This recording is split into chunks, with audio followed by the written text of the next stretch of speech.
Hello there. I am so glad y'all are here. I hope you've all had a fantastic week. It has been really quite something here lately. It's There's so much happening, there's so much emotion, there's so much energy, there's so much yada yada yada yada. And I'm just kind of glad that I have found many moons ago how to ground myself. I hope that y'all have too, because I think it's so much fun. I like stuff. I like to do things. I like enjoying different topics of conversation. I like enjoying different people of different religions, faiths, nationalities, culture.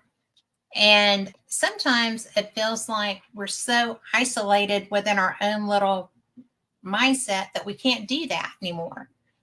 And I love that I work with people, that I interview people, that I play with people from all walks of life. And I hope that y'all do too, because you know what? It really is all about relationships and not buying into the angst and stuff. It's always going to be there. There's always a bad guy. There's always good guys. There's always people that you don't even know what they are, but they're still in your world and you learn about them, right? So I just love what I get to do for my job. And so that includes tonight's guest, who is one of the nicest young men I know. He is, and he is a young man. So his name is Nick Mulae, and he is a paranormal investigator. He's also a paranormal adventurer. He's a lot of fun. He is, his ride or die really is our friend Tom McNicholas, and they have been on an adventure this week. So we're going to let him tell us about it. And I am these guys. They get around so much, and they're so much fun. So and we got Tom McNicholas and Jeremy York already in chat. So let's bring Nick in. So, hey. Hi there. You have had such a big time. I certainly have.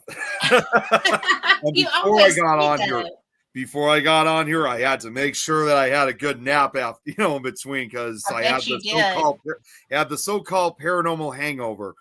Well, that happens. Yeah, people think that that's just not a thing. It is totally a thing. It really is. It really is. How do yours manifest? Oh, man. I think it's just after all the excitement that you're going through, because when you're going on these trips, knowing that you're going to be meeting a lot of investigators, whether you've seen them before or you haven't seen them in such a long time, or if they're brand new faces, again, It's just this adrenaline and excitement that you get, this thrill.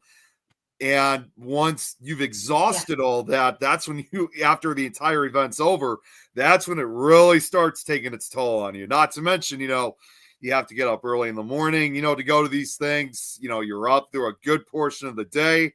So you use quite a lot of energy for that. You do.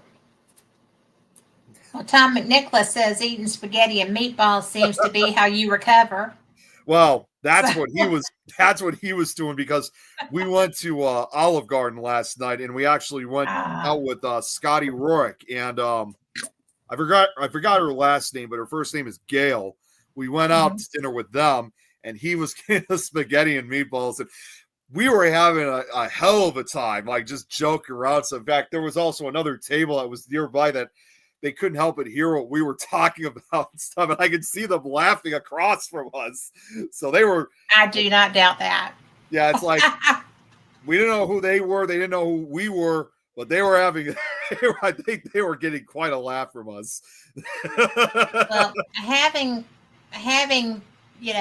spoken with you, I don't even know how many times, because, we have so much fun together, and you're such a good guest and a good man. And then, Tom McNicholas is a riot. I absolutely can see, and you don't meet strangers. That's one thing I will say about you. You do not meet a stranger. And Exactly. that's a Southern thing, but it's a real thing. Okay. And I think that's a really fun aspect of what we get to do because you're a big personality. You get people to write for different books and stories, and you love learning about their experiences. And so, and I get to talk to people about that too. And that to me is just like, oh my gosh, I have never spoken to this person before. Let's see what they've done, And when I go to events, I like to do that. Just, we're similar in that too. And What's up, Kate? Yep, I knew she was going to say that. but it's when you can bring that different energy to an experience like that, it's so fun because people respond and they get excited too. And so that's why I think that going to the right Paracons, it's just such even if you don't know each other that well, it can evolve into a chance to like kind of a love fest. You're getting to meet people you've seen online. You're getting to meet people that, have seen you in different capacities. Yeah. Part. Well, and not to mention like just the dozens and dozens amount of photos that are taken at these things. Yes. Like you see it for many others, they've only seen me in photographs or videos or like something like this on an interview. When they have the actual, the opportunity to actually meet me in person, that's what makes it really exciting. Then they're like, oh my God, he's going to be there. And I'm finally going to meet him or something like that. So that's the thing I find really special. But, when it comes to these Paracons, I mean, when Tom and I started going out to these on a regular basis, we already knew right from the beginning when we got started that there wasn't going to be that many people we were going to know, because at that time we didn't really we didn't have as many connections as we do now. So we knew we had to kind of start off from scratch, but then afterwards they started hearing about, especially because I did more of the talking. Yes, Kate, like what you said, you never forget me. So I would agree. She also lives in the Chicago area too, so she's had her opportunity of meeting me quite a few times. And but yeah, like we knew we were going to once I started talking about certain subject matters of the paranormal or cryptozoology or whatever, that's what would eventually cause them to approach me and want to talk to me. Of course, in addition, my vest with my patches and stuff the like vest. that. You cannot discount the vest. Yeah, I mean, it's what I've always said a lot with my vest too, is much like a lot of these real motorcycle clubs, like even the Hells Angels, for example, is that when they wear that patch on their hey, Jill, I haven't seen you in a long time. Great to see you. But, when they wear that patch on their back, as well as myself, they have become an icon to that particular subject matter. People want to be around them. Women want to be around them. Other men want to be around them. Even at times, kids want to be around them because they're so curious. It's the exact same in my case with my vest. So that's what draws a lot of people, especially a lot of other investigators' attention. Yes. Well, it's a conversation starter. I mean, it's one of those things that, you're known for it, right? They're going to know that's you when they see you. But even if they don't know you online or they haven't read anything that you've put out, then, they're still going to be fascinated because there you are saying what you're there for and what you do. I think that's cool. I think it sets you apart in any crowd.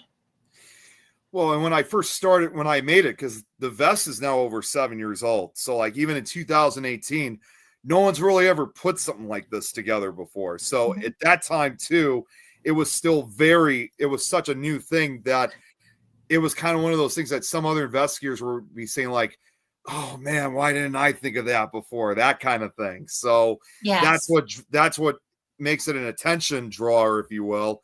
And, but like you said too, it's not just something that has never been seen before. But more importantly, it's like you said, as soon as they see me, they know immediately that that's me right there, because it's Yes, the only vest of its kind. It does not represent an actual team. So it's a custom made vest, and it's something that no one else has. exactly. I've actually even found out, I just did this like a few weeks ago, and I was not expecting this, but so I think I was trying to type a message or something involved in my vest, and I guess I must have been really exhausted or something, but I ended up typing it in Google search or something like that. And all of a sudden, I was not expecting this, but the AI was on. And so when it responded back, I couldn't believe what I was seeing. Even the AI has identified me with my patch. Like, I love it. wow, like holy cow. Like I didn't think it was going to expand that further out. So I'm even on AI now. Well, that doesn't surprise me. Yeah. I mean, like you said, it's so distinctive. And, you know, when you decided to do that, how old were you? At the time when I put that together, I was about 25 years old. So I Yeah. was pretty much in a way, again, comparing it to like real life motorcycle clubs, I was kind of at the age where a lot of newcomers that want to join these kind of clubs usually are around that particular age. So, Mm-hmm. and I watched a lot of the documentaries and stuff like that. And yes, I made sure, to give the ultimate respect. And most importantly, I was doing things correctly, like making sure I did not add like a bottom rocker patch that represented a state, or a 1% patch, or the MC patch, those kind of things. As I would say, I do not wear any of that kind. And most importantly, do not wear a 1%er patch. It's like within my belief, I claim in a way that I'm the 1% of the 1%, like the one person that I'm not in that lifestyle, but I never wear the 1% patch. In other words, will I ever wear it? Absolutely not. Right. Well, respect. Yes. There was, in fact, I've never even said this. Well, it's been almost 2 years now. I was on another paranormal podcast in the UK, and the guy that was interviewing me, he was actually trying to join the Hells Angels Motorcycle Club. And I mean, yeah, I was a little concerned because he said he was going to, let the UK chapters know like about my patch just to get their personal opinion on it. And he got back to me later on, and he told me that, to my surprise, they were reportedly impressed with the patches because, one, I was following the rules correctly, and two, they liked the idea that I was paying homage to them. So I've even been notorious with I don't know if it ever got word back here, but I know in the UK they liked it. Well, there's something, and I mean, I'm sorry, everybody's like, ooh, Hells Angels, but they are, again, every organization has different aspects and personalities involved in it and everything else. But I have never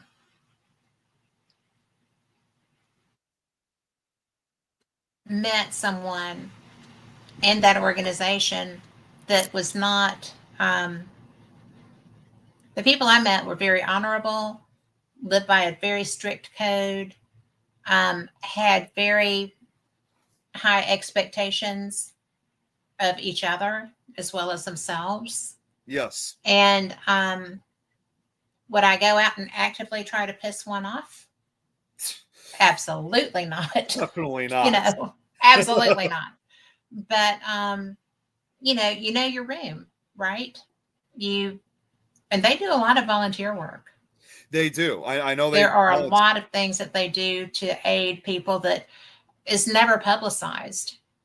Exactly. And there was even been one case. I mean, I know the most notorious thing, but between those clubs is the unfortunate rivalry between the Hells Angels and the Mongols Motorcycle Club. Yeah. I mean, they've been at war with each other since the 70s.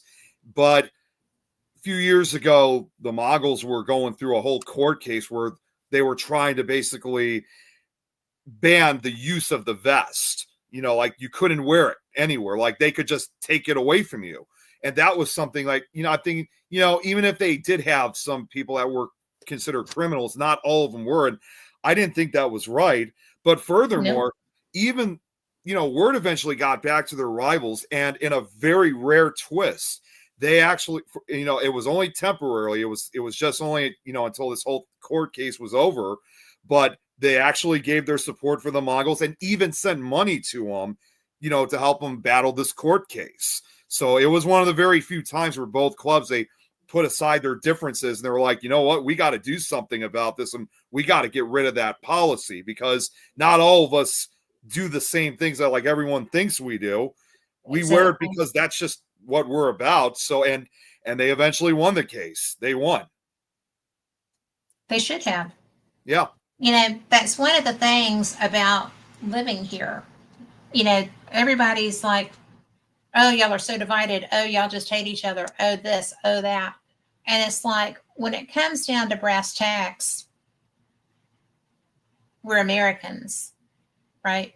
Yes. And we like to not see injustices. We don't like to see people being,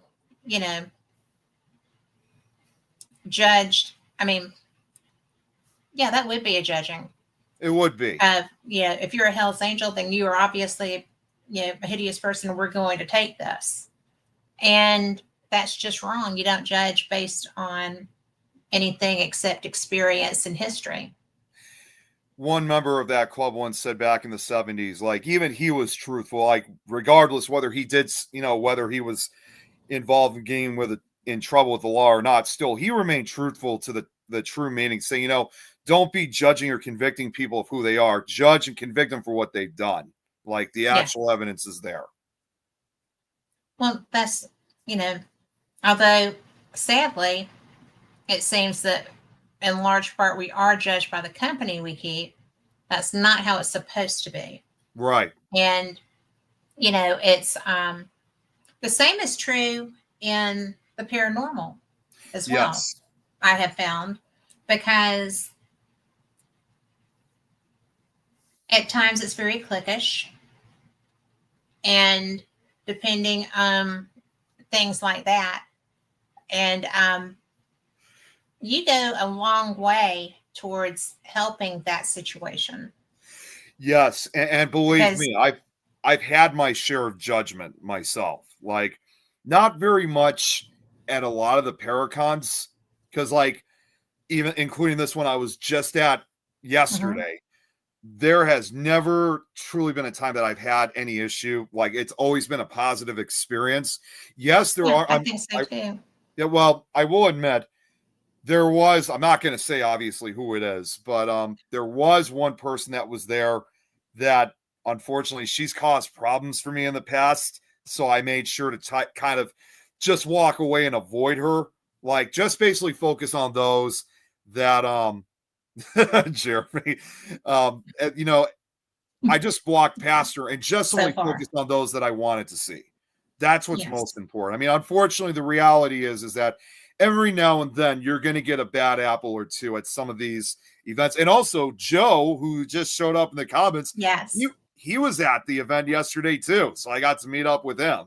So it was great seeing him in person yesterday. Don't you just think that one of the very best things about going to a Paracon is getting to put we see faces inanimately in the photos and stuff, but when you get to see the full animated person, it's just such a gift. Not only that, it's also special for another good reason. And I know I've talked about this previously, but it's hard to believe now that it's October, in less than a month from now. And everybody knows about this, so I don't even have to really say too much on this. But it's been next month in November will mark the 1-year anniversary of the of what happened to me last year with my brain bleeds that I had. Yeah. And these last couple Paracons that I've gone to, not just this one from yesterday, but the last few of them, especially those that I hadn't seen in such a long time. Yeah. There were literally investigators, like, whether I've seen them before or haven't seen them in person until then, they literally were just running up and like giving me this huge, like a bear hug practically. And it's just, it gets to the point that like it was even emotional for some of them, because you could really tell this was not just like, I'm so glad to see you again, or I'm so happy. There's no doubt at all that what I went through almost a year ago, something that truly almost killed me, I think it was really that moment where they were kind of they were sending that message that we thought we were never going to see you again in person. We thought you were not going to make it to 2025. So that also was kind of a one up in my case when I went to some of these Paracons. Well, I'm going to tell you, and I'm going to put it out there, that I knew that I would be talking to you. I mean, I know how horrible and frightening that was. Yeah. And I also know that, I mean, realistically, if it's your time, it's your time. It's just one of those things, but I never doubted that you were going to be okay. Right. Because I just didn't, and I'm not a psychic. I get premonitions but I'm not I can sit down and read you, and I don't even need that $1.99 a minute, baby. I can, it's just a thing, right? But I never, when I was looking at your pictures, when I was reading your posts, when I was talking to you, I never doubted that you were going to be okay. And I'm glad that was right, because the world would be less without you in it. And I'm glad you're here. Yeah, I mean, I said numerous times that had I not survived my ordeal, it truly would have been a worldwide tragedy, because there were investigators literally from all over the world that were reaching out, checking in. So, and there was something I hadn't even brought up when I was at, let me see, got you in that situation. I don't know what the TGRU is, something like that would be through. Yeah. Oh, through. Yeah. Just a typo. Yeah. When I was at the Rock Island Paracon, they also had, because part of the feature of what they had there was they had the Warrens Museum set up. But before you walked into the, to the museum, but also partially also inside the museum, they had a memorial area for Dan Rivera, who we all know passed away a few months ago. And I looked at that. And of course, obviously, I gave myself a moment of silence, to give the ultimate. And this was it's just like what I was saying when it comes to meeting certain investigators. Sadly, I never got to meet Dan Rivera. I was friends with him on Facebook, but never have. And I only got to speak to him a couple of times through comments, but I never got to truly meet him. So just standing there, giving my most ultimate respect for him was what was very important. But I also couldn't help but shake the fact that, again, if I didn't survive the injuries that I had, there would have been most likely another memorial plaque like that for me in that case. I would have basically shared Dan Rivera's fate, if you will. Well, but the actual truth of it is that it was simply not your time. Exactly. And that's always going to be, it is situational and it is individual. And there are people that have had terrible moments that you would not think they would possibly come through. Right. And they did. And then you wonder sometimes how that is when people that also, probably the closest person to me that we've lost in the paranormal field was Scott Gruenwald. Yes. He was my friend, period. Yeah, we had him. Oh, I'm sorry. Go ahead. Brilliant. Well, I was just going to say, we had a personal relationship as well as a paranormal relationship. Yeah, we really were friends. And, he was one of the, amazingly enough, people never believe me about this, but he was one of the nicest people to meet in the entire field. And if I was having an equipment problem, he was like, oh, just send it. if I was, if I had a question about something, and, we talked Alabama football. I mean, so, there's that. But it was just, and it was a weird friendship because it came out of nowhere, you know. But you do that with almost everybody that you meet. You Exactly. are so gregarious. People respond to that, and you know a lot about the paranormal. Yes. You are like a Yes. walking encyclopedia of paranormal information. I was not And expecting this yesterday because it was just so random that they asked. But even while I was there, I don't know if you. I think their names are. There are two siblings, but they're also paranormal investigators themselves. Their last names are Shortridge, Jennifer, and oh my god, I already forgot the other. I forgot her brother. Oh, it was Jennifer and Joe Shortridge. They run the 222 Paranormal Podcast from Ohio. okay. And I've met them a few times. Most of the time, I usually had seen them at Parasitecon up in Mansfield, Ohio. Mm-hmm. And they were at this event. And of course, not only were they excited to see me once again, but they also offered me to be on their show, during the event, which is not the first time that's happened because I had been interviewed by them last year when we were at the Michigan Paracon. So this was my second time being interviewed, not just on another podcast, but but at the actual Paracon itself. Now, I know some people here in the chat are going to ask, saying, why didn't I send the link? It was a pre-recorded show. So when it does get released, when you guys do listen to it, we're not ignoring comments or questions or anything like that. It's all pre-recorded. That's why I hate I will pre-record, but I hate pre-recording. Yeah, because I know. if I'm doing it for my schedule, I'm not in chat when it's running, right? If I'm doing it for a guest schedule, that's okay because I'll be in chat.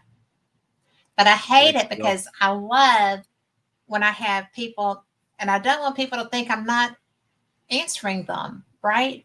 Yeah. So it's just funny. Oh, Tom So, McNicholas says Scott was a buddy as well to him. He had a wicked sense of humor, no yes, he did. doubt, Yeah, and had him ducking for cover. He was so irreverent. I just loved it. Yeah, we were fortunate enough to have Scott with us at some of the Chicago Ghost conferences. He was a frequent guest, and he always was just joking around a lot of times. And I still remember, like, almost 10 years ago, there was one time he was a speaker at one of our ghost conferences. And, obviously I know some of his speeches and, some of his slideshows were at times a little adult themed. But I always loved what he said because there were always sometimes kids at these things. He would say, this is for all the kids who can't read. Did he get naked at your event? No, thank God. I would have walked out myself then. He did. I was on my way to the old Paulding jail, and I stopped up in Lexington for Keith Age's event when they had moved it to that conference center. Yeah. And I was sitting there talking with my friend Mary and some other people that I knew, and went to go find Scott, and he was sitting down for a panel. And I'm like, well, I just wanted to tell you that I'm about to leave. I have to get somewhere, but I love you and I'll talk to you later. And I turned around to, walk away, and turned back around to wave at him. He was naked. And I'm like, God. Dude.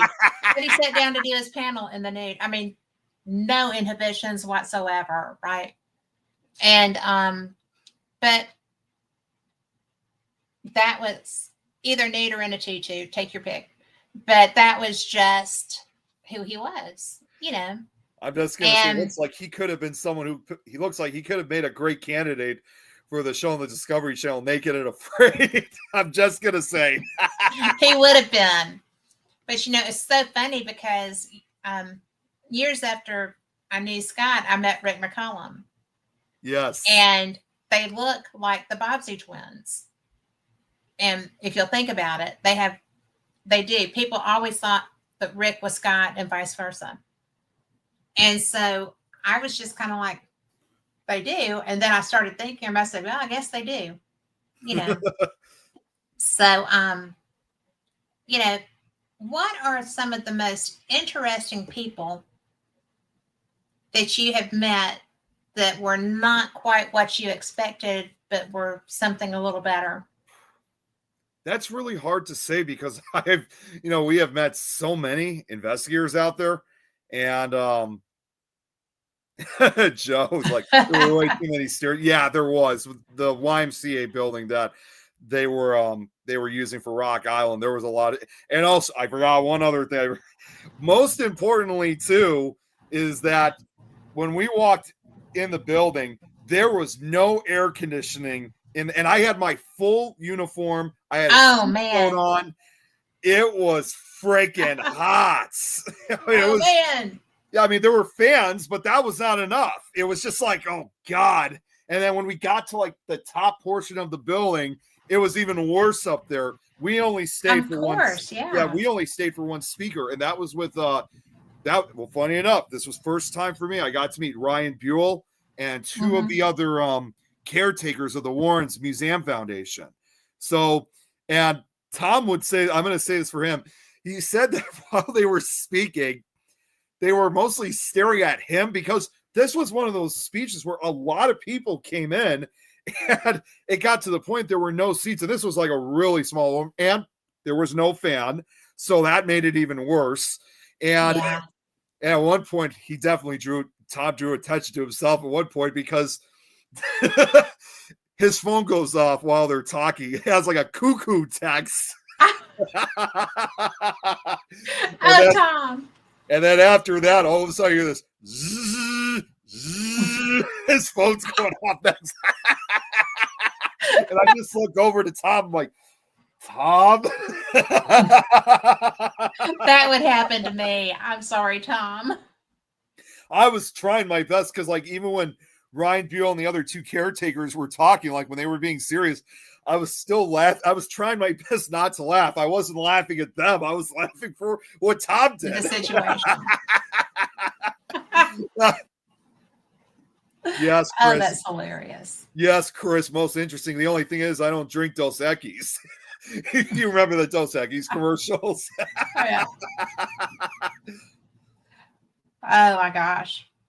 But to go back to your question, though, again, I can't really think as far as like, because again, I've met so many, but there have been a few others that I was not expecting that this is like what they were like, not saying it in a bad way, but just knowing like how far better they were than to actually be in person. I've had quite the amount of shares, and it's just when you find out that they're even better, like when you're in person with them, that's what makes it more powerful. And that was, like I said, that was the case for some of the newer faces that we saw yesterday. Although, I'm sorry. Go ahead. Well, I wanted you to elaborate on yesterday. Well, there's also one other familiar face that we saw, and this was neither an investigator, guest, or vendor.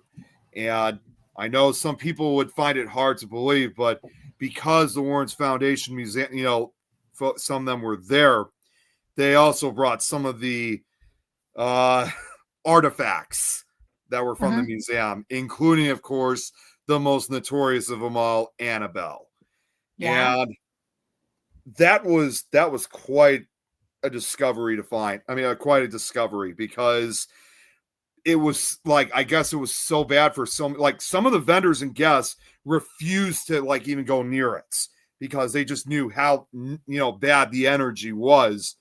And so Tom and I ended up getting tickets to go in. And so we walk in, and I'm glad there was, because I realized I had forgotten to bring a crucifix to keep protection around me. But there was a bowl of holy water that was nearby, so we were able to bless ourselves. They also had a priest that was there that was kind of blessing people around just to give additional protection. You had to be in a line. It wasn't just something like you could just walk around or anything like that. So we got to check out some access would need to be limited in that case. Yeah, definitely. So and they also had like this religious music that was playing in the background. I mean, just basically trying to put as much religious icons or just that energy around as much as possible. So we get we get closer to Annabelle, and I'm not gonna lie, I was starting to get kind of nervous. Like, you feel that it's like when before you walk in, you're excited. Like, well, not in my case, because I knew this was serious. For some, they're excited. They're having this big thrill that we're going to see the real doll. But as soon as you walk into the room, it's like that excitement, that smile, it all just vanishes very quickly. And I just start feeling this heaviness while we're in the room. And I don't think it was just coming from just Annabelle itself. I think it was coming from all of the artifacts. And the other artifacts were were other types of dolls and stuff. Like, some of these were like from like probably some of the lesser known artifacts from the Warrens Museum. Some of them were like originally from South America, Africa, a few also from Europe. Yeah. And some of these, were over, 100 years old, maybe even older. And I didn't even know that to this day, even after long since Ed and Lorraine Warren had passed, that the museum is still receiving supposedly possessed artifacts, because there was an artifact that was there. I don't remember which one it was. Tom took pictures. We were allowed to take pictures. Tom took pictures. Yeah, Tom took pictures, and they had signs that detailed information regarding the artifact. And one of those artifacts was just recently sent to the Warrens Museum back in 2021. So they're still getting it to this day. And one of the most, before we got to Annabelle, one of the most disturbing artifacts they had was another type of doll. And supposedly it had been used, in sacrifices of both humans and animals. And it wasn't just the history of it that made it so dark, but more importantly, that doll actually had a combination of real human and animal teeth. And I was just like, oh my God. And I was like, are you serious? Did you say teeth? Teeth. The teeth were either animal or human. And there probably were even other parts of the doll that were made from either animal or human remains. That was kind of creepy, even without the whatever it was used for as far as satanic sacrifices. And then once we got to the actual doll, to Annabelle, first of all, I didn't expect this because, we've seen it in photos. We've seen it in video. And the doll is huge. I mean, it's like 3 feet tall. And it's like, it's in its case. It's on a podium. It's like, it was like a giant shrine that was around it. The shadow That's an doll, interesting juxtaposition, right? That's not what you expect to find in a shrine. No, you don't. I mean, I'm not saying it was an actual shrine, but it was like But I mean, I get that, but it's not how you would expect it to be presented. No, you don't. I was not expecting that at all. And of course, and we knew this was the real case, because I know there have been some other Paracons where they say that it was actually taken out, and then it was later found out that it was, sorry, that was my cat.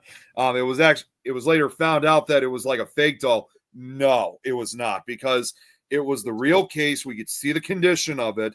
And just as soon as we got to it, I just felt like very negative energy around. I think we were able to get some pictures, and I got a picture of myself in front of it. But when you eventually see the photo, you could see that I was not even smiling. I mean, it was a way for two reasons. One was to show the most ultimate respect, but secondly, knowing that this was the real deal. It's not like all the other pictures that I go to these Paracons where I'm always excited. I wasn't very like my very positive, happy self or anything like that. I was very, very serious.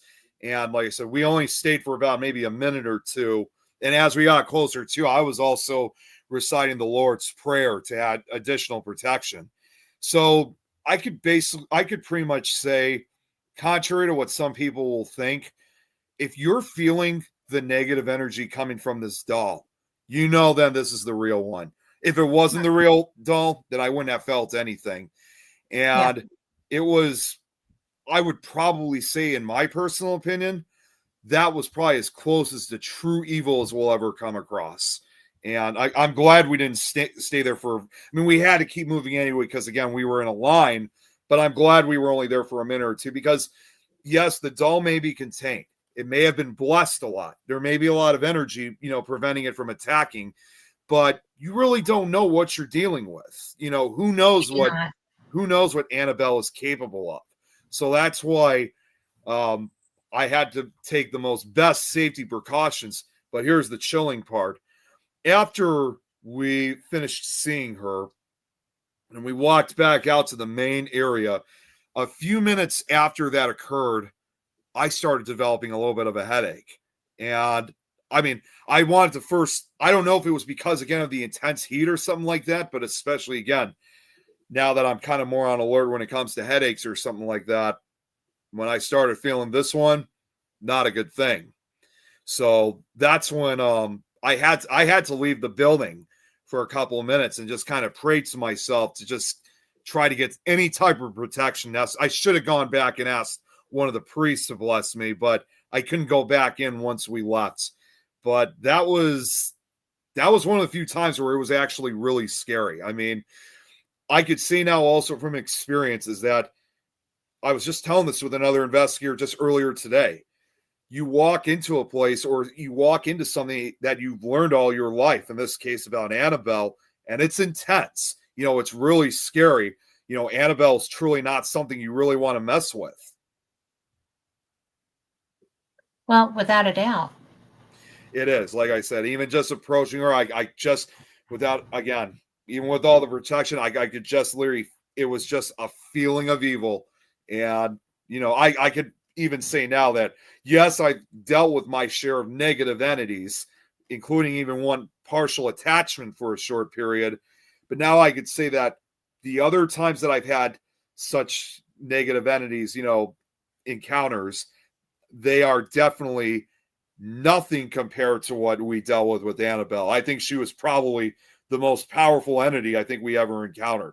And I'm definitely glad that I kept my prayers going. I was honestly, even Tom doesn't know this, I was honestly nervous of how the ride home was going to be, because, you hear, they said there was that whole story that she was supposedly responsible for like one or two car accidents. So I think one of them was a motorcycle accident.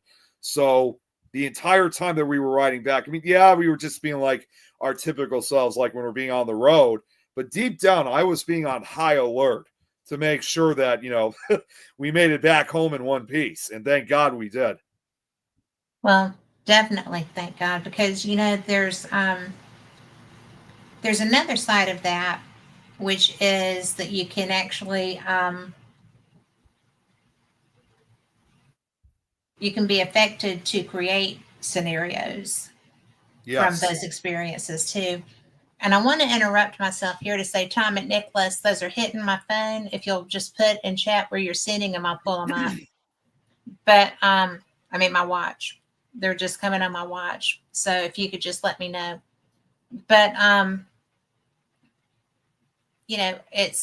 have had scenarios where I've gone to investigate a private residence that had an object that they had taken from somewhere, graveyards, whatever. And there was something that was uncomfortable about them. And it hasn't been just one place. One in particular was just a little Native American doll that you get if you visit a reservation, kind of a thing. And the lady was like, I don't even know where this came from. It just showed up in my house. And I said, well, it had to come from somewhere. Yeah. Everything comes from somewhere. But, and I got them, but only on my watch time. So if you'll just tell me if they're Facebook or by messenger, by text, then I'll go find them and put them up. But, it's just so weird to me that you'll come across something and you don't know why this is affecting you that way. I mean, if you had not, and this is obviously just we'll never know because you were there and you did know. But do you feel like you would have been affected by that without knowing her history? I probably would have. And I think what makes the encounter all the more frightening, and the fact that I did have a little bit of a headache afterwards, I Hmm. think she probably somehow made this again. I can't say for sure, but I got a Right. feeling. I got a feeling she may have probably somehow found out about my history, like what happened last year, and could have made some type of attempt for me to suffer another brain bleed, like try to send that message that this time you're going to lose. You're not going to be so lucky. But again, thank you. And also what Jill just said to me, I did briefly run back to the entrance there. I couldn't go very far, but I was able to put more holy water after I saw Annabelle, just to add that additional Yeah. protection. And before, in fact, before I go to bed tonight, I do have a bottle. I do have a bottle of holy water myself, and my mom is going to bless me before we call it a night. And I think that's another, not a bad idea. yeah, and another important factor. I was just talking with Kate about this on the phone yesterday because I had to talk to her about a couple things. One of the other things you want to make sure not to do, especially when you encounter such a negative entity like that, Hmm. is you want to keep your feelings positive. Because if you show Yes. any type of negativity, even if you had some kind of blessing, that will give it more power and that'll make you far more vulnerable. And the fact that I was excited of wanting to be at this events, wanting to see everybody, that's what kept the positiveness within me. So if there was anything that could have latched itself onto me, I was making it harder for it to attack because I Yes. was keeping that it doesn't like when you're showing that positive. In fact, one of the owners said, if you're able to if you're able to be positive and you live a very successful life with what you're doing, the dark side is going to have a much harder time trying to reach out, trying to get you. That's pretty much what they were Absolutely. saying. Well, I think it's true because positivity wins. I'm sorry. I'm a firm believer in that.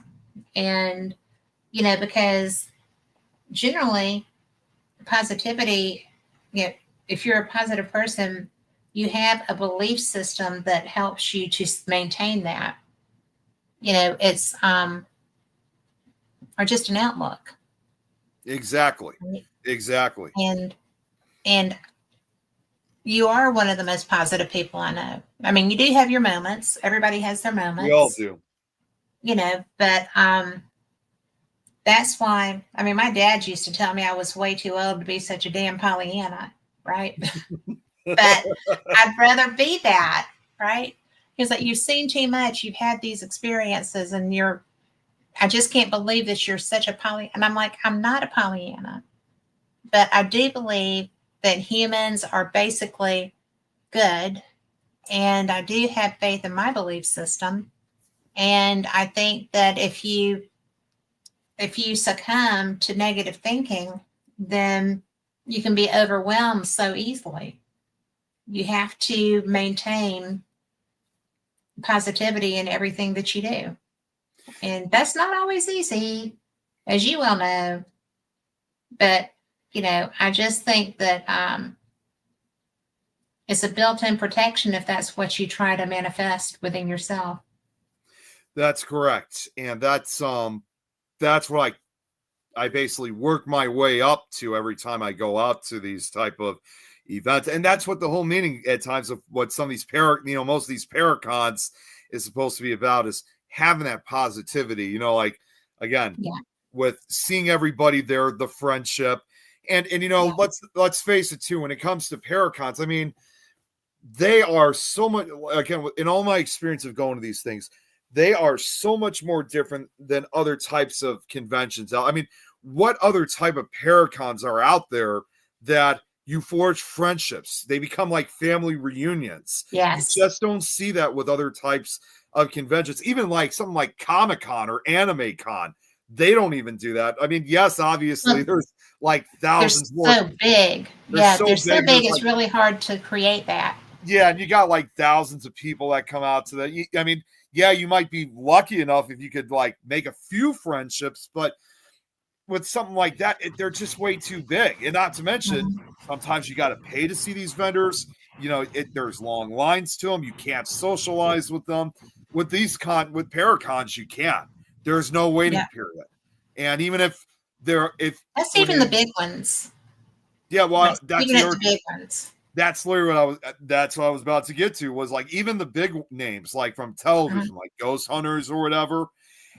Yes, you still have to sometimes pay to get a picture with them, but there's no cost for that. There's no cost for you to just simply have a sit down and chat with them. And that's, in fact, when I was at Michigan Paracon last year, I was not expecting this, but at one point I decided to just head over to the restaurant at the casino, and just because it was around lunch, I wanted to grab something to eat, and so they gave me a seat.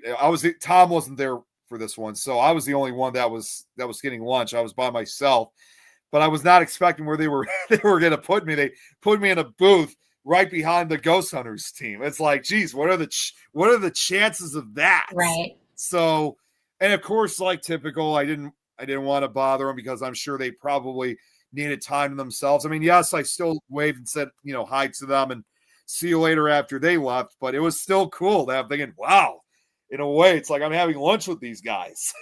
Yeah. Well, that's why I like, I do UFO cons too, right? And they're very similar in that, but they protect their own air talent a lot more than Paracons do. And, but it's just so interesting because you do have access to people that you would never expect to get a chance to talk to. And I think I like Paracons more, but it's very close on those, because the very first one I ever went to that was UFOs was the very first Alien Con. Oh, yeah. And they credentialed me for that. And I was like, really? Yay. But I got to meet the guy Kevin Burns, who created that show and was the producer of it. And, he was so amazing and he was so nice. And we got to sit down and just have a nice conversation, just the two of us sitting there watching the world go by in the middle of the room, kind of a thing. And so I would never have gotten access to that conversation and gotten to know what a cool guy he was without that, without that being the environment, right? Absolutely. It's like the Paracons, like you're talking about, it's so neat. I love when I'm somewhere and like the Gettysburg Battlefield Bash. That's one of my very favorite places to go. And, people will come up because, I always look like this. This is mascara and maybe a little cheek stuff, right? This is what I always look like. So it's so nice because I'll be somewhere and people will come up and they're like, I know you. And I'm like, do you? What's your name? And then we chit chat, and then I've got a friend forever, right? And to me, that's the beauty of cons. I get to talk to, obviously I get to talk to the talent and stuff, but I like talking to people like we do about our different investigative experiences and stuff. I think that's fun. I want to hear what people have found. That's why my show is called, Fate Magazine, but also I do the show Paranormal Experienced because I want to know about your experiences. And I've done that one for 10 years now, right? And it's so much fun. Well, and I didn't Chris. I like Chris. Yeah, he has his way of jokes sometimes with me. He was all the way out in Colorado. So but he's become a very good friend. I've worked with him a few times on some of these shows. He's become a very good, not only is he another investigator, but he's also become another very good friend of mine. But in talks of like when it comes to like what you were talking about, I had no idea about this, but when we went to the Rock Island Paracon yesterday, I mean, it's amazing how far some of these people, yeah, the jump scare too. That's how I first got to meet Chris, was on another podcast I was on with Jeremy, and Chris was sending these jump scares on Twitch. It was a Twitch show. And there was even one time I was trying to wait until because I knew he was going to make another. I'm like, well, this time I'm ready. Well, unfortunately, he changes it to a different sound effect, and I was not expecting that. That's funny. But anyways, for the Rock Island, I had no idea about this, but I was talking with, I think it was, and this was my first time meeting her, Ashley Moreno. And yeah, like I said, that was my first time ever I met her. And I think it was her that said that there was not only just people like investigators from like other states, there were some that even came out from other countries to this. I'm like, and I even said to her, I'm like, you're kidding. Because I didn't notice. He said, yeah. And yeah, Ashley, Jeremy, that's correct. Yeah, she was there. So it was just, I found out there were like investigators that came from like, I mean, yes, most of them came from other states. Like we also had Christy London that was there. Like she came all the way out from New York. Someone else from New Jersey. Of course, Joe from Wisconsin. Then some investigators even from Texas, and then Kentucky and Tennessee. And it was so, but in addition, you had also investigators from Canada, from parts of Germany, Italy, Poland, even. Surprisingly, no one from the UK, but just like I had no idea that it gained such international fame. Like I understood that, like with the Michigan Paracon, because that too also attracted international investigators, but I had no idea that even Rock Island did the same exact thing. So that was even a plus. Like I didn't know exactly which investigators, who they were, but I was like, wow, that's awesome. That's great. But yeah, like I said, Jerry, I wanted to surprise you about that. Yeah, it was awesome finally meeting Ashley in person. She's great. That's fun, Ashley's from Ohio. Again, another state ad. She came all the way out from Ohio for this. So and Renee, there was also another investigator by the name of Renee. She came all the way out from Michigan. So it was just, and I even found out other people from Chicago even came out. It was all over the place. Of course, people from Iowa near that is so cool. Yeah, like right on the border, because that's where Rock Island is. So they were absolutely everywhere. That's one thing that I find, we just had a Paracon here in Alabama in Ozark, and I wasn't able to get to it. I got invited to come down, but I was in the middle of another project. I couldn't do that. But, we don't have very many around here at all. I've gone to the Pensacola Paracon. I've been to the one that was in Atlanta once, but that's really not a lot of, there's not many. And the ones that we have in Alabama tend to not have a second time. See, I'm really surprised by that a lot of the deep southern, because we have a lot of hauntings here. That's what I mean. I'm really surprised, especially because I would have thought that the deep south would have had the most Paracons than like even in our area. I think our states are too big. Yeah, it's too far to go. Maybe. Yeah. I don't really understand it either because, the one in Atlanta was big, but they're few and far between. Yeah, like I knew that the only southern states I really knew that really hosted like any type of Paracons in general were either like Tennessee or Georgia.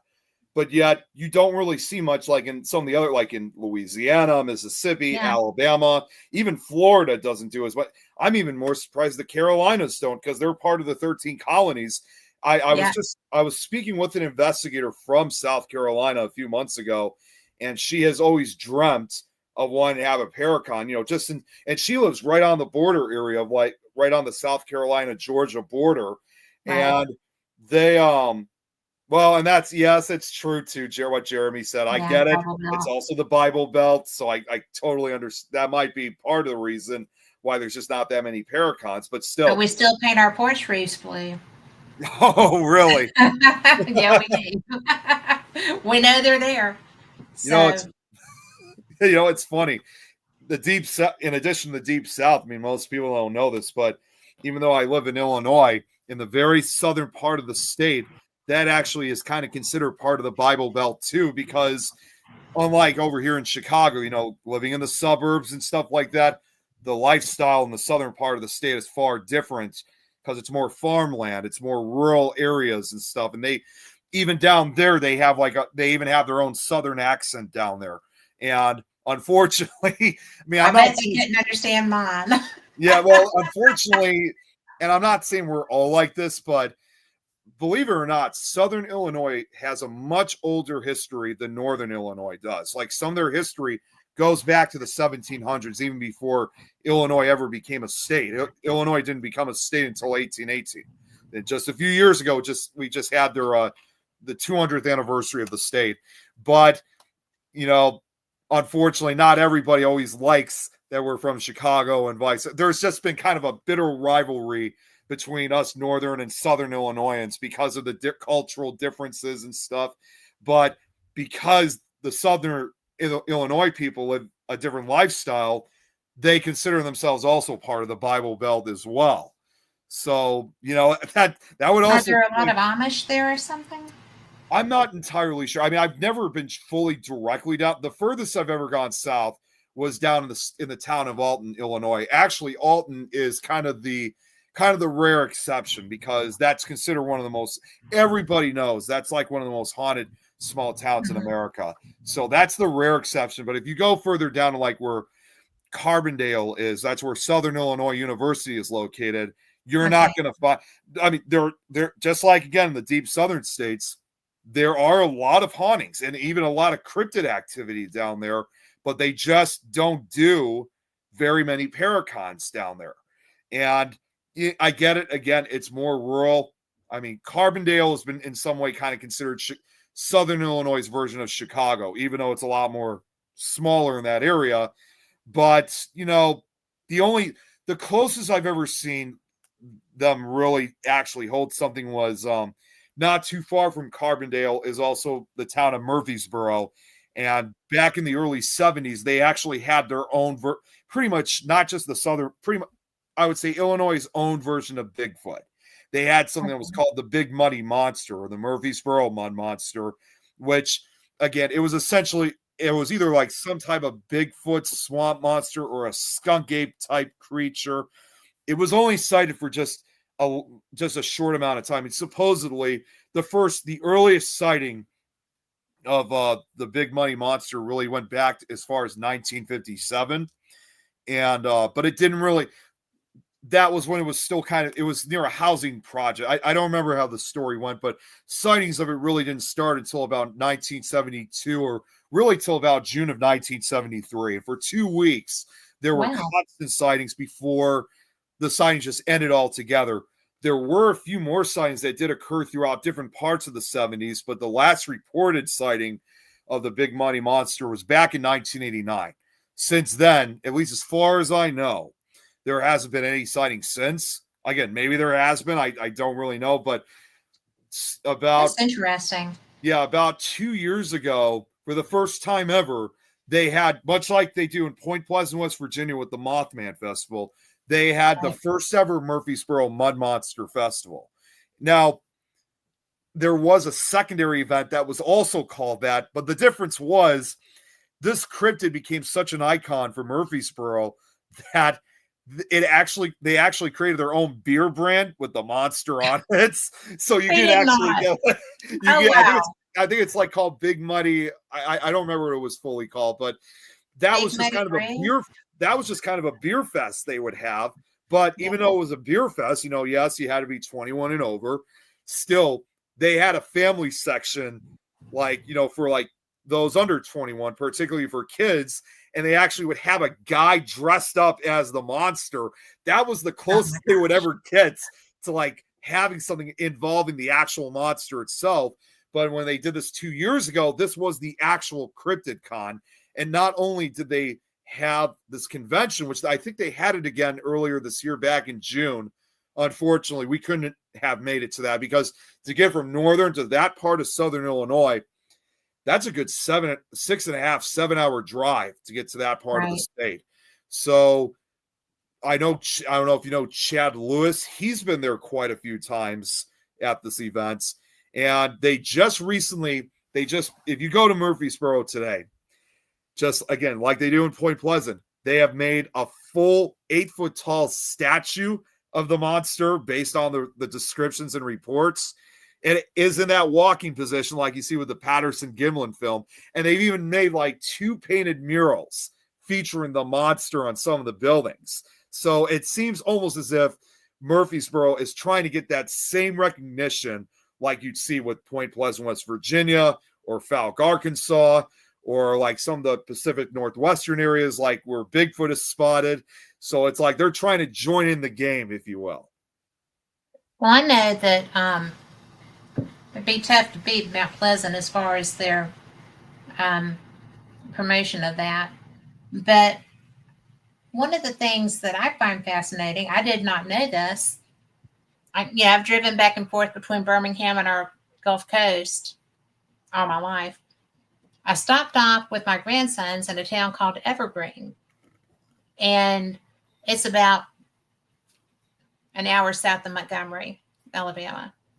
And so just hopped off to grab some lunch and fill the car up and stuff. And as I'm turning into where the Wendy's and Zaxby's and all those places are, there's a Bigfoot in front of the sign for the little shopping center. And I was like, well, that's interesting. Why is there a Bigfoot? And so I stopped and read the sign. It said, Evergreen, Alabama, Bigfoot capital of the South. And I was like, that is new, because I have always thought that like our Talapisa Forest was where most of our Bigfoot sightings were. The investigators that I know in Alabama focus there, right? Right. So I was like, well, are we sure if we're this far south that it's not a skunk cave? Because they're in northern Florida and stuff like that. So in southern Georgia. So I started researching it and I started talking to some people from down there. I have a cousin that I found out recently. She found me on Facebook. So, from her ancestry list of people. That was cool. And we actually look alike and sound alike. It's a lot of fun. But so I was like, what do you know about this? And she's like, nothing. I got nothing, But so that's something that I'm working on, because do I want to go and find Bigfoot? Not just no. Okay. But do I want to learn more about it? Absolutely, I do. Because I know a lot of the people researching here. Right. And, one of my friends she's about 20 years older than me and grew up here. She's native and just an amazing human. But she was telling me that the area that's very grown up now, and, as far as people living there, it's a very desirable area to build and live in. But when she lived there wasn't anybody, right? Because that was like 70 years ago. And she said that Bigfoots were just part of their community. And I said, what? And she said, well, yeah, I mean, you didn't go out and interact with them, but you would see them because it was all wooded. They were a Native American community, and they just interacted, I guess, not like bears, because they weren't, going to eat you, but they were, I guess, kind of like, almost like cousins that couldn't speak, right? Or something like that. But I just thought that was so fascinating, because I can't imagine sitting outside with my family on the front porch after dinner, and Bigfoot and his kids and wife just walked through the yard, right? Right. Well, and when you That look, oh, I'm sorry, would go blow ahead. your mind. No, I mean, it would just blow your mind. Well, and when you look at a case like this, like that happened out in Murfreesboro back in June of 1973, Yeah. you would never expect that you would find a Bigfoot type creature living in that area. So, like, and the reason why it's also called, just to be clear, why it's called the Big Muddy Monster, it's not just because of its muddy appearance. We actually have a river in that part of the state that's called the Big Muddy River. It's a tribute to the Mississippi River. And the Right. Big Muddy River, it runs just outside of Murfreesboro. You know, it's a pretty big river. It constantly reaches flood stage, unfortunately.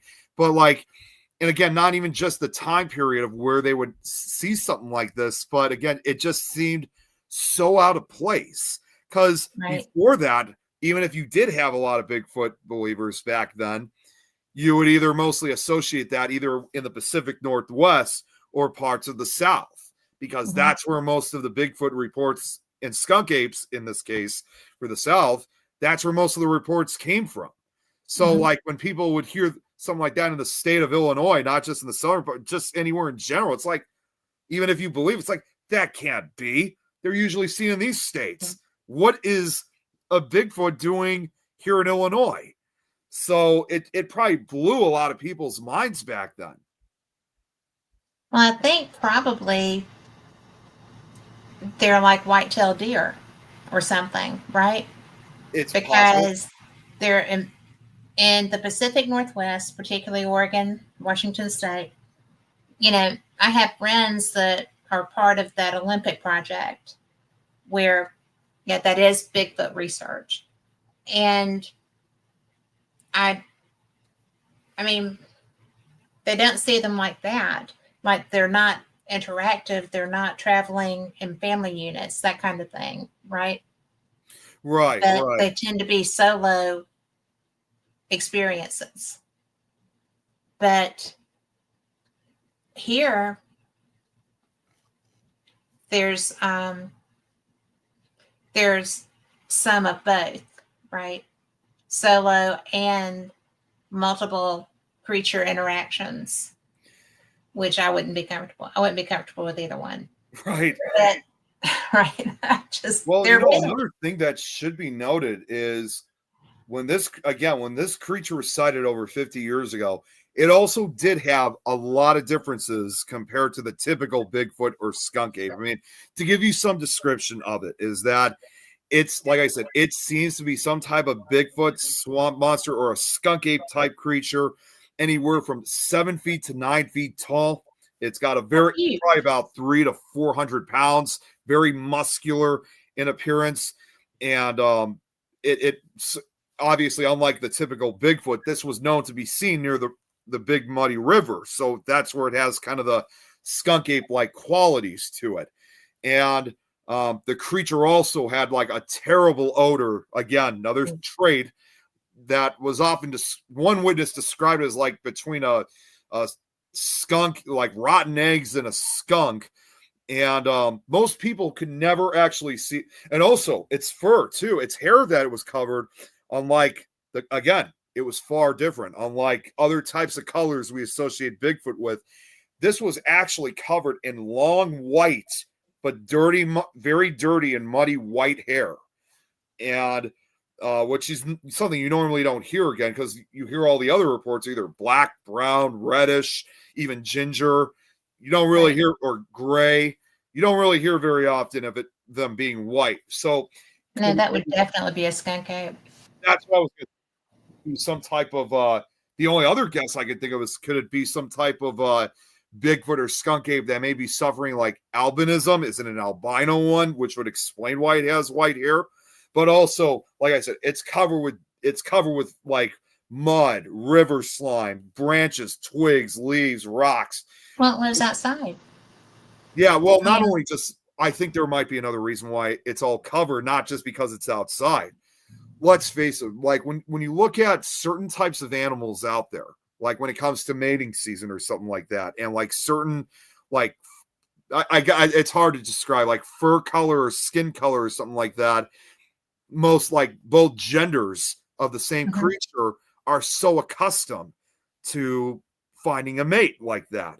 When they see Mhm. something different, like you know the old the old term of being the black sheep of the family, Yeah. that usually stands out from everything else.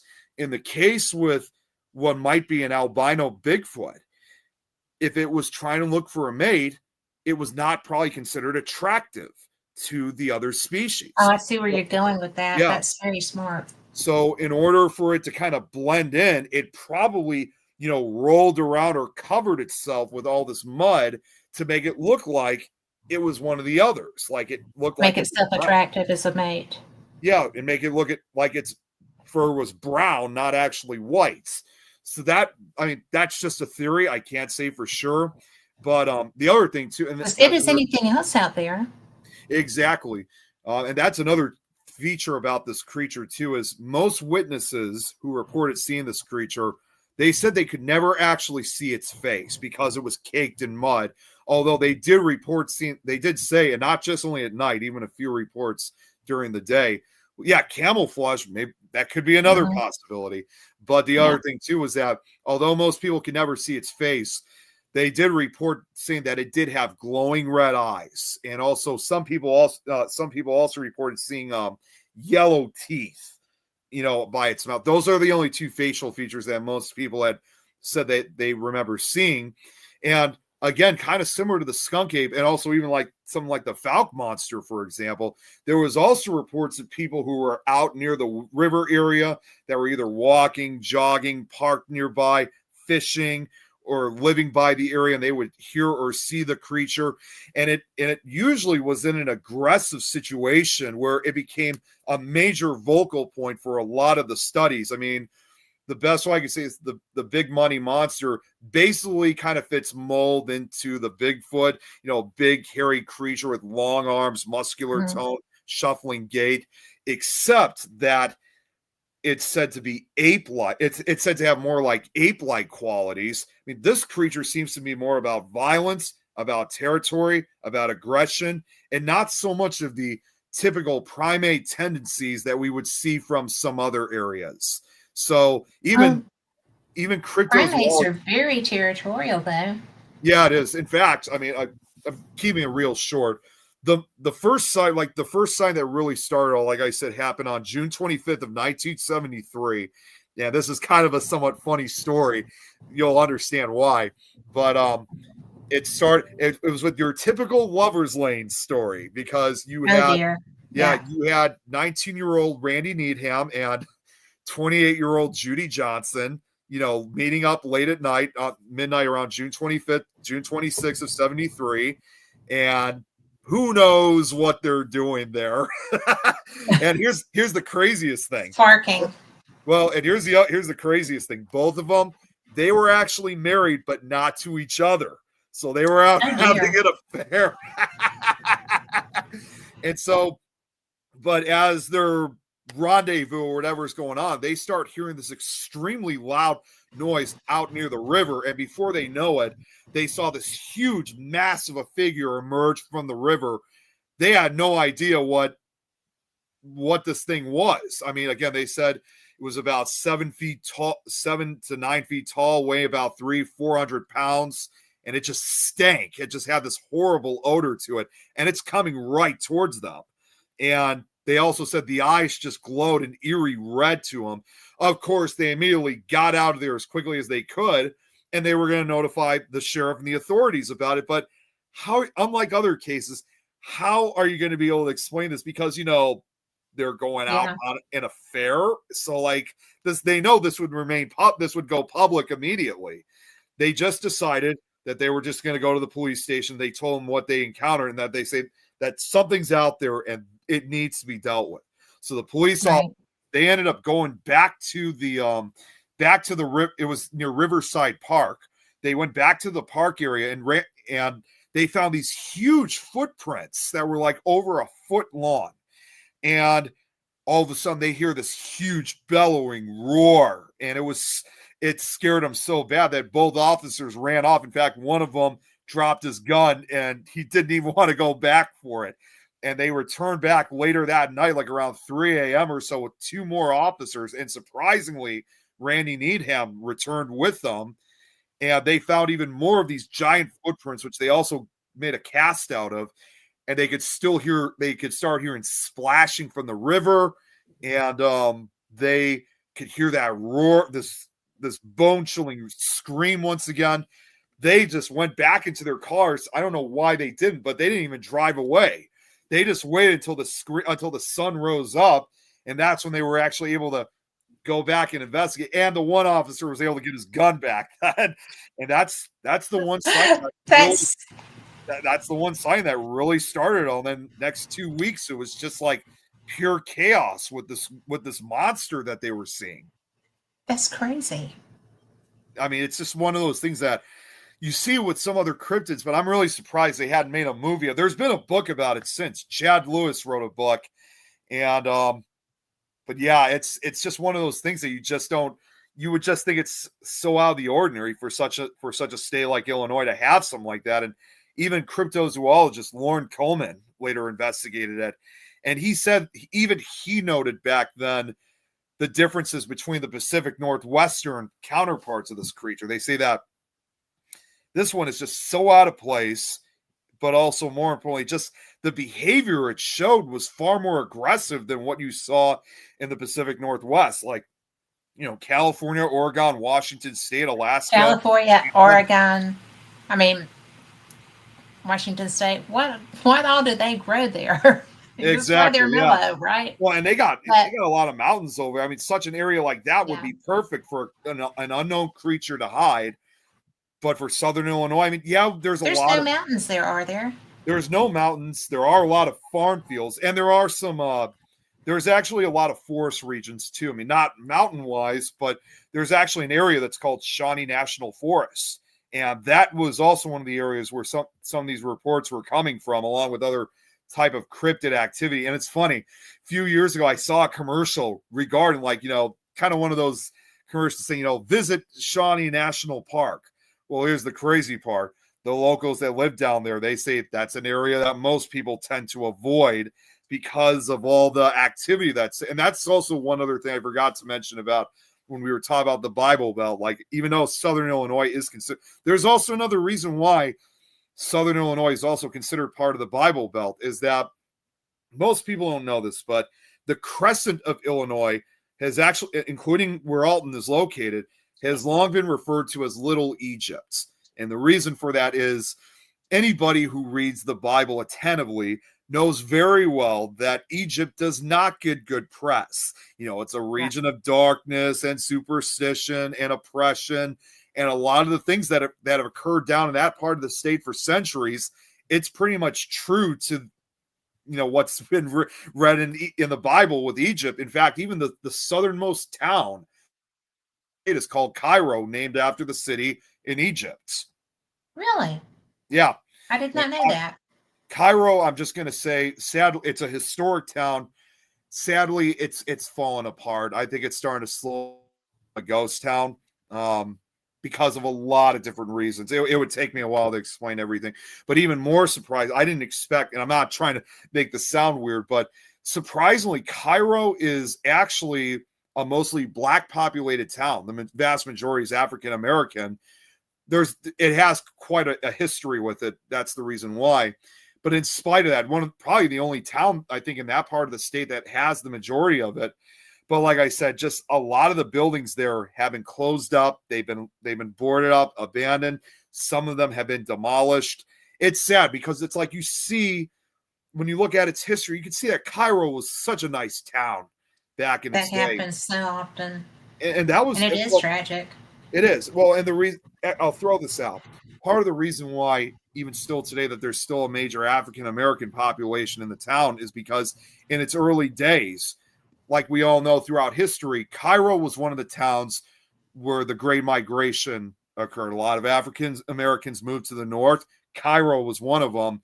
And that became one of the few towns, especially in that part of the state, where for a long time it was racially mixed. So you had blacks and whites living together. Unfortunately, yes, you still had the racial tensions, which did escalate in violence, but it was definitely not like what it was in some other areas.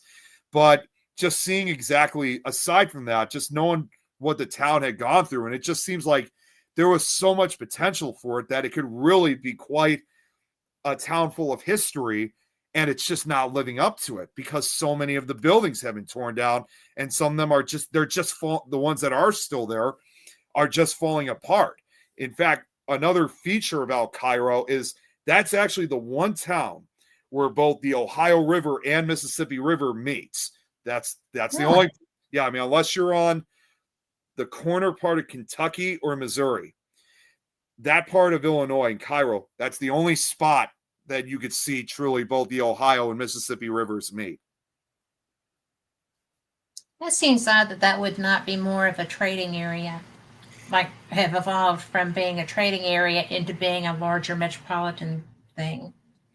Yeah, I mean, I know the residents down there are still trying their best of trying, like, even though they've lost a lot of their historic buildings, a lot of them have often said, if they work hard enough, they're still trying to give a go at it. They're not giving up on the town. But, unfortunately, it's with the economic problems and just the kind of not necessarily poverty, I don't want to say that, but just the poor conditions and stuff.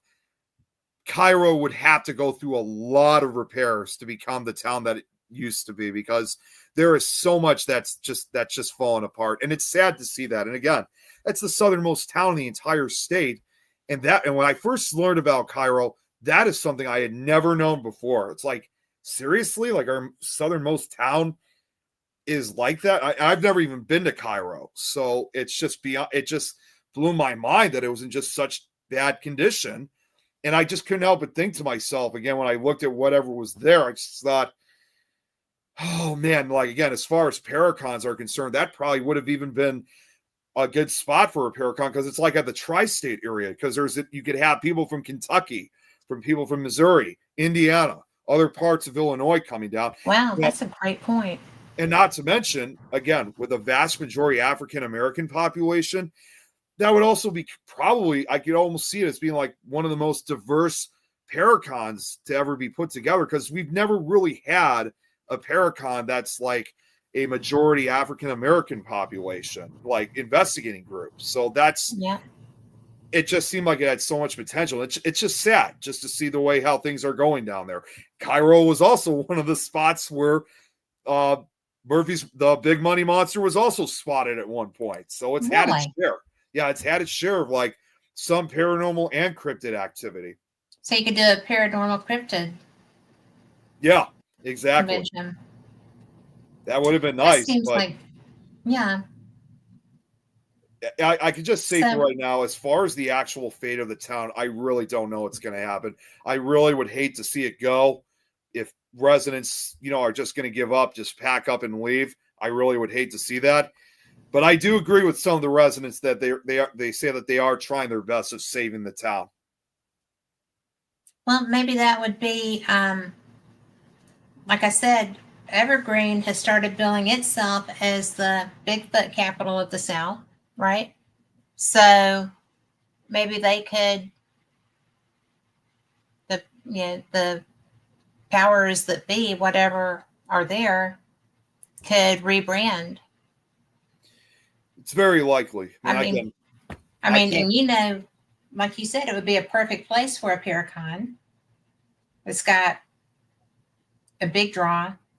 That would be something to pitch to a city council, right? Yeah. I mean, at one point earlier this year, why not?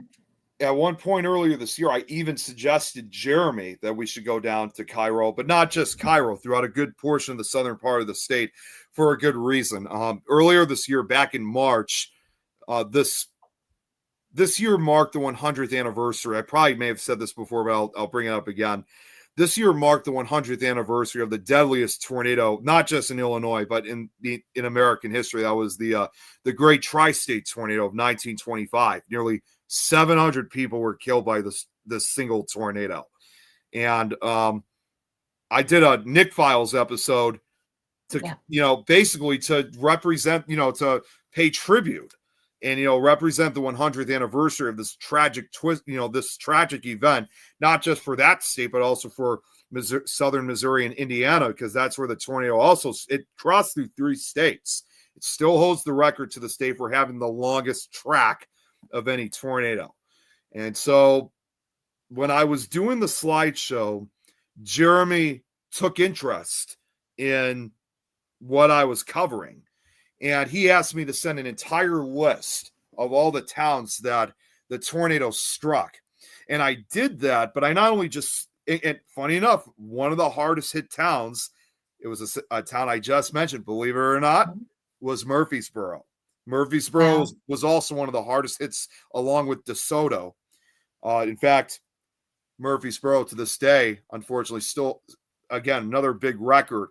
It holds the record for the most tornadic deaths in any single town in U.S. history. Wow. So that's why, again, like I said, it's had its share.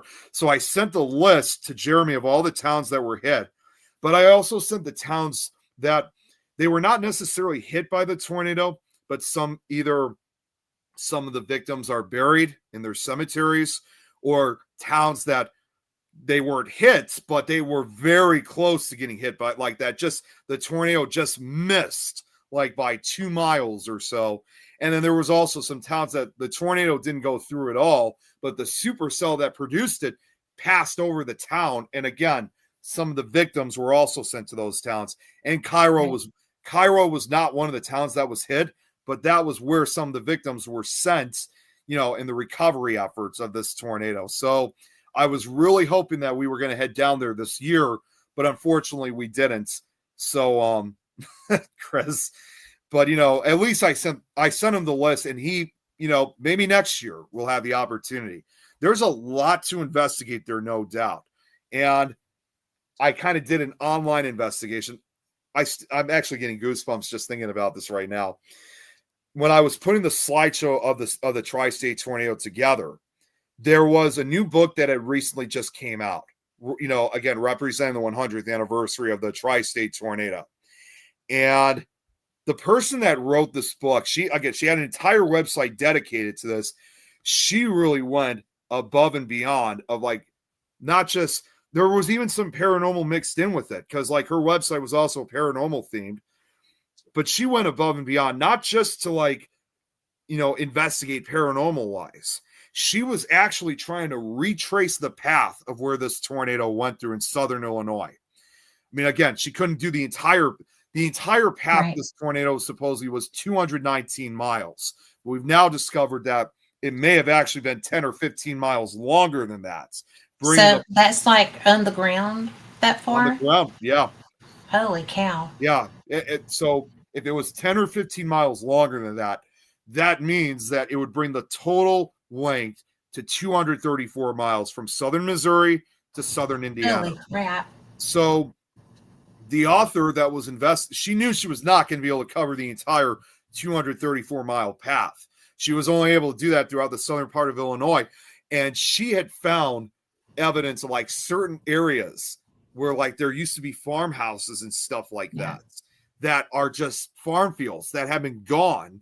But that's not the only part. This was the part that I literally, this almost brought me to tears once I saw this, what she found. She had a team of other investigators that was, I don't remember which part of the state they were in, but they said that there was an area supposedly where it was an area where the tornado hit. She didn't want to go in because it was mostly forest and there were bugs and stuff like that. So she was going to wait by the car. The rest of her team was going to go out and check it out for themselves. And then just a few minutes later, one of the team members literally runs out of the woods and they're like, you got to come over here right now. You got to see this. It's urgent and it's very important. You're not going to believe this.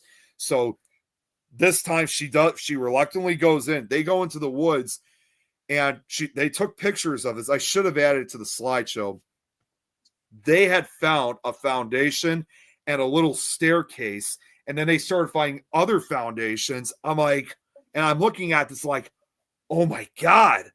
This is actual damage from the tri-state tornado that is still there a century later. And again, I'm getting goosebumps thinking about it. Nobody went back. to clean it up. You look at if you ever look it up, when you do, there's so many photographs of the aftermath of this tornado, and there's even film footage of the aftermath too, which you could find on YouTube. It's not that difficult to find.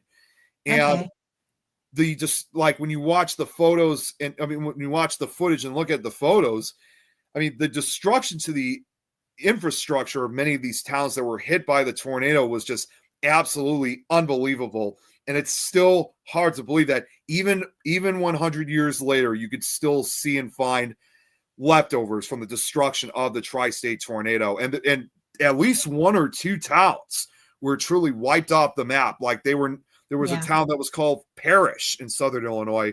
That was once a town of like over a couple hundred people. There were 40 buildings. When the tornado struck, it destroyed almost everything except two buildings, and the town was never even rebuilt. You go there, so if you go there today, you won't find much. And 22 people alone in that town were killed. So you just go and it's just open country. But I always thought to myself, even if there's nothing there left, what are the chances of getting like the EVPs and stuff like that? Absolutely. And this person also went to like where Parrish used to stand, because before this, I had never seen any pictures of like where Parrish used to stand. And she went to the area, and I couldn't believe that she took pictures and found the actual area of where the town used to be. You go there today, it's not just farmland. It's all forest area now too. The entire area has been reclaimed by nature. And again, the activity, just imagine the amount of what happened there a century ago. That I'm not trying to do this for a thrill, but that is something I would love to investigate at some point, just to get the typical answers from a town a town that was truly wiped off the map, that was never rebuilt. It's almost mind-boggling, right? That happens. We have, I'm in a tornado-prone area here too, and I can fathom that happening. But, because we have areas of Birmingham that, have incredible things removed. But I cannot even imagine what an EVP session there might be like, because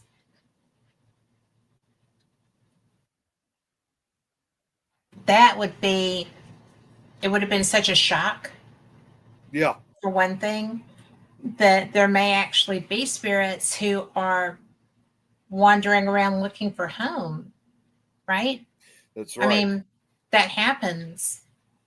It might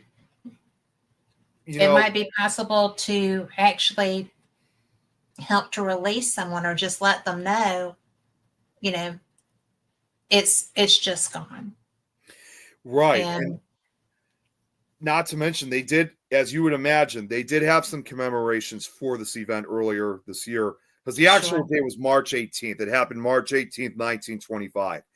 And my mom and I, not just myself, even my mom, we would have loved to have gone down to Murfreesboro and DeSoto to pay our most ultimate respects. But again, it's a 6.5, 7-hour drive to get down there. And we just didn't have time of getting down there. But they did have some live streaming. So thankfully we were able to see that at least. And I mean, yes, for such a memorial like this, pretty much most, if not all, of the survivors from this tornado have all since passed away. Good night, Tom. Most, if not all, have since passed away. But I'm pretty sure that a lot of the residents that were at the event were not only just residents that grew up listening to it. There's no doubt in my mind that some of them were probably even descendants, the grandkids and great grandkids. But you can't help but wonder just if there are spirits, still lingering throughout the area of these towns, knowing that everything. I mean, and knowing that it's been a century now since it all happened, you kind of wonder, like, are they somewhat aware that we're putting these memorials together, in their honor? Because 695 people's lives were taken on that day on March. In fact, not just on that day. The last victim it claimed was in January of 1926. So there were still Wow. deaths that occurred even the following months, even almost a year later. And it just stopped everything for them, and some of these towns were huge mining towns, like coal mining was the biggest, like the best job, especially for men, that you can get in that part of the state. Not like what we would have had up here in Chicago. That was your best pay job that you had. Right. And to make matters even worse and more heartbreaking, that when this tornado struck, tragically, most of the victims were women and children because the men were minors. They were down in the mines. They were the only ones that were truly safe. And can you imagine? Like, imagine this. Imagine if you were a miner. You go down, you start up your day, you start your shift with the other miners, you go deep underground. Then all of a sudden the power goes out and you hear this noise right above that you first essentially think maybe it's an earthquake or something, but the ground is, aside from the top, the rest of the earth is not shaking. Then you go back up to the mine to see, what the hell happened? Why did the power go out? And you go out and you just see like utter devastation. It's just like, what happened here? And even more heartbreakingly, later finding out that your entire family died. Not just your home, but you lost your family. And so again, imagine again, if there are any of the mines that are still in existence today, the activity that must be coming from those mines, it's got to be mind-boggling, like screams, like the miners realizing that their entire lives were completely taken away that day. They lost everything and everyone. We talk about how devastating that must be for them. And it's really, I don't think we can really comprehend that. No, I mean, it's absolutely one of those things that, we, not on that level. We've had tornadoes here that obviously were in that area, but there was one instance where a child was taken out of her bedroom and they found her laying on a mattress looking like she was asleep. Oh, wow. Dead, right? I've heard of stories like in that. the yard. And that was just like, how do you get past that? Right. And so it would be really interesting to find out what you would get. My only fear would be if they didn't realize, the spirits just didn't realize they were still like going to work, like happens sometimes. Right.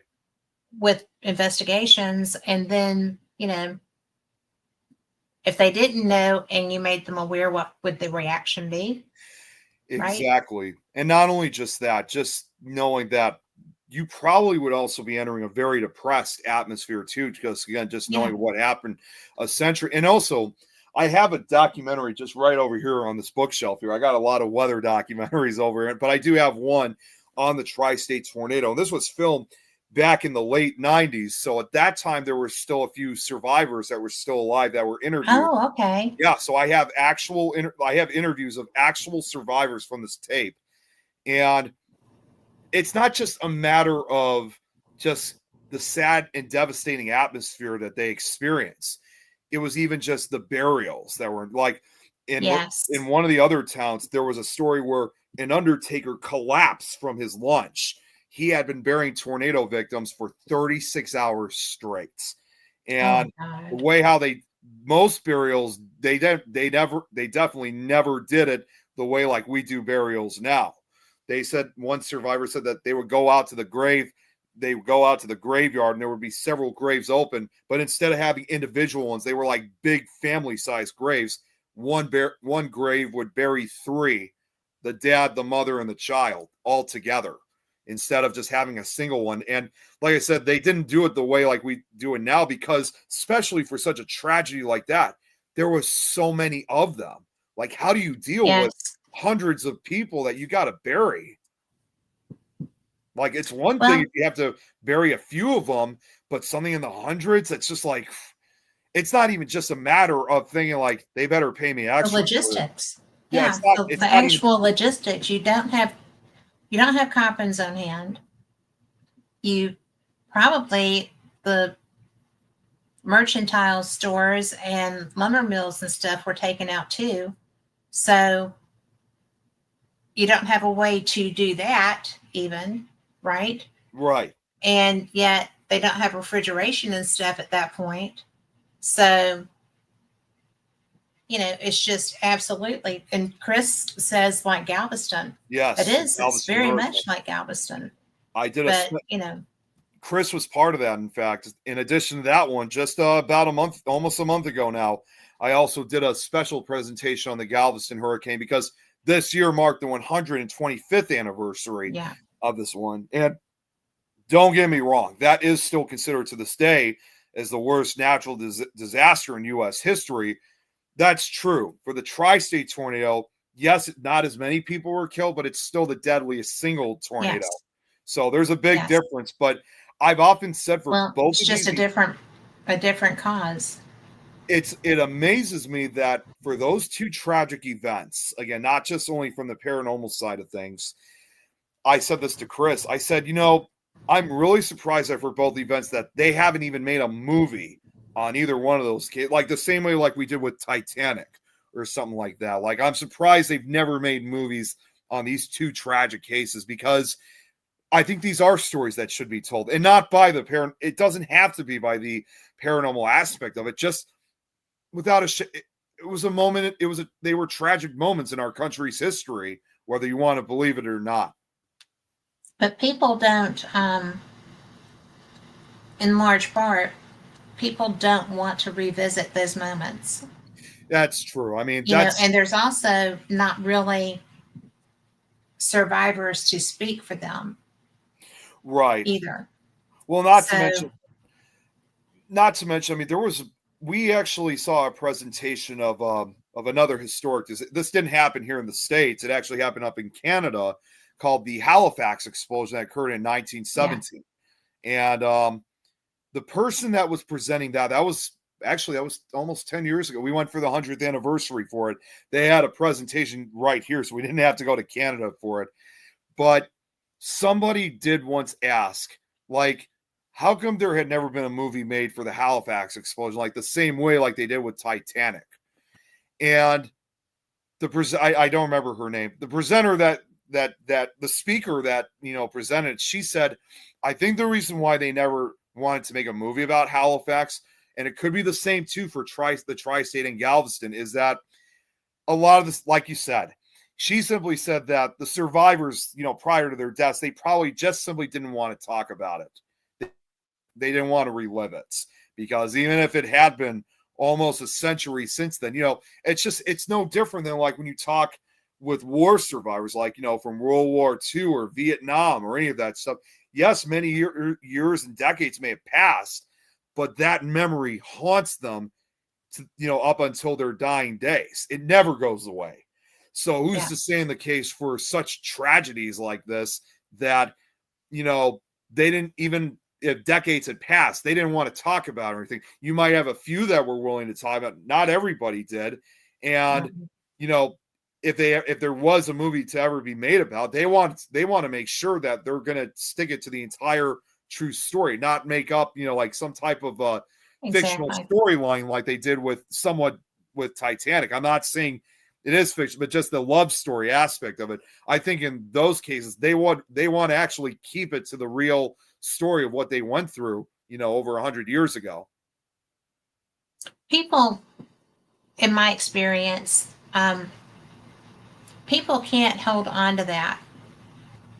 Yes. People, I mean, if something hurts that much, it's very hard to even later. It's very hard to be able to share and revisit it, because you have to kind of set boundaries around it in order to continue living. Exactly. And I think that probably that would be the answer to why there's not, you don't hear a lot of stuff about Katrina. No, you don't. And I still remember when that happened. So, Katrina was a bear. And, it's just one of those things, the Anaheim earthquakes, right? Yes. That's not been that long ago, longer than Katrina, but not that long ago. You don't hear very much about that either. Right. Because Right. there was such, we all watched those bridges collapse on top of cars Yeah. and fall into the ocean. Another thing I And, could. all of Oh, that go ahead. Go stuff. ahead. I'm sorry. But No, you just don't, every so often you'll come across somebody who is like, yeah, show me the money, right? yeah. Yeah. But as a general rule, in my experience, people who have experienced severe tragedies and trauma like that don't want to cope with it. And Chris says, do you think tragedy, the aura of it, can pass through generations? I think it can become a generational wound. I think so too. That's So, that's how I should have probably said it when I was talking about some of these, like Galveston or some of the towns in southern Missouri, Illinois, and Indiana that were hit by the tri-state tornado. Just the aura in general, like it's got to still be there yeah. even after a century when this all occurred. And that is, again, I think an important factor of what may still remain. Yes, aside from like the town of Parrish, the towns have since, have been rebuilt since, but regardless of the fact, it still leaves that mark on the Yeah. town. And in some varying degree, like I said, when that author was going out to some of these towns trying to look for these, former areas like where parts of the town used to be, or like where Parrish used to be, or where farmhouses, just simple farmhouses used to be. Yeah. You can't help, even just looking at the photos, you could still feel part of that aura there, just knowing like, yes, today it's nothing but beautiful farmland, but you just can't help but realize that somebody used to live in that area. That was their home. That was their property. Yeah. That was where their family was. And it's all gone. It's like wiped out from existence. Like, unless you find out about the history of what happened in those particular areas, you wouldn't even know there was a house or a part of a town that once existed in that area that is just gone and there's nothing left. It blows one's mind, doesn't it? And Chris said, not just grandchild to grandparent, but for the timeline. Yes. And I do think that the timeline absorbs that. It absorbs the anguish. It absorbs the devastation. I feel like land carries a memory just like we do. Yeah, I think so too. And for, again, just like anything else, when you have such a tragedy like that, who knows how big and how powerful the aura is that still, again, that still remains. And it almost makes you wonder too, because I was just thinking about this, is that whatever spirits remain in these towns, like if they're not aware of like whether what happened, or if they realize they've been killed, or the realization of what happened 100 years ago. The one thing I also can't help but wonder was one of the other tragic parts I forgot. This is something that should be noted, is that, again, when this tornado struck, the tornado, it did not have like a typical appearance like you would see. This was a giant wedge-shaped tornado, like about almost a mile wide. It was a monster. And, obviously, it was what we would refer to obviously as a wedge tornado. The big mile wide tornado means that it's a monster on the ground, but it wasn't just its size. It looked like a giant dust storm when it hits. Yeah. I mean, therefore, there are no photographs or film footage or even itself in progress. So therefore, we can only imagine what the tri-state tornado may have looked like. The closest I can come up with what it may have looked like was when you look at pictures from the Dust Bowl with the dust, Yes. the black blizzards. That's probably what the tri-state tornado may have looked like, but people did not realize that this was a tornado until it was directly upon them. So you have farm after farm that's just being completely swept away. People didn't know what was coming. It was a huge grayish black mass. Again, people thought it was just a big dust storm. They had no idea that it was actually, a monster tornado 3/4 of a mile to a mile wide on the other side of that dust. Now, farm owners who are very weather wise, even back then.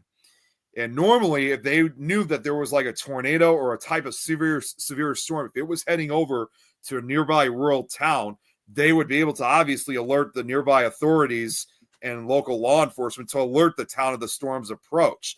And normally in U.S. history, it is very rare to have the farm owner killed by a tornado. A lot of people, don't get me wrong, have died in rural areas, but very few are farm owners. They are extremely weather-wise people. 30 farm owners were killed by this tornado throughout southeastern Illinois and southwestern Indiana. And if any of them were still remaining to this day, it makes you wonder, like, are they well aware that of what they just went through, that when they died, that it was a tornado, or do they still think that something was heading their direction? And they could, again, because even the most weather-wise farm owners, they couldn't even recognize it. So, well, what we have here are they call them rain-wrapped tornadoes. Yeah, correct. And we had that's what we usually get. And if it had a storm with that tornado, then the rain could have, they wouldn't even have seen the dust. That's the rain could have dampened it and tamped that down. So they wouldn't have known that's what was coming. That's the other thing too. We also suspect that it may have came from what's called an HP supercell, high precipitation. Yeah. So it probably dangerously hit it in rain.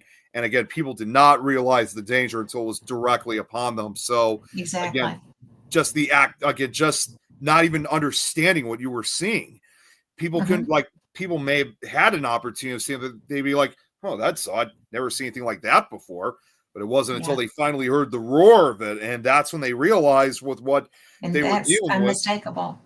And they couldn't escape it. And like I said, just whatever still remains to this day, the activity there, it's gotta be intense. And that's why I'm so curious of wanting to investigate those areas in a way to kind of do my own retracing of the path and try to see whatever evidence I can get through those areas. So again, that's why I'm trying to convince Jeremy of trying to get us down there, hopefully sometime next year. Well, I think that would be interesting. And if you go and do that, I want to know about it. Yeah. Because I would love to go and do that. It just depends on the time frame. But I don't think we're going to be able to be there for the actual anniversary in March, because let's face it, it gets cold still relatively, and not everyone is probably going to. And you know that I'm not coming if it's cold. Not to mention snow and stuff like that. So if anything, we would have to wait till the spring to go down there. I mean, as far as I know, it's not going anywhere. We got all the time in the world to head down there. Yeah. Well, dude, we are just about out of time. I love our conversations. We get into some of the most interesting things, and I had the best time with you. Thank you for being here. Yeah, it's my absolute pleasure. Thank you for having me back on. I know it's been quite a couple of months, but it's definitely been a great time to really catch up with you, because I kind of did realize to myself that, it's been a long time since I've heard of Kat, and I'm surprised she hasn't reached out to me. So I'm glad you did. So thank you very much for the opportunity. It'll come again. I just love talking to you. I know. I have so much fun. Yes. We've got such a good rapport. We've got so many of the same interests and a lot of the same experiences. And, it's just, I love the paranormal. You love the paranormal. And, it's just a good time. So thank you for being here. Yeah, thank you again. I really appreciate it. So this was fun. Yeah. Thanks. And for everybody listening, thank you guys so much for being here too, because y'all are the reason that we do this. Nick and I both love sharing, and it's just a good time.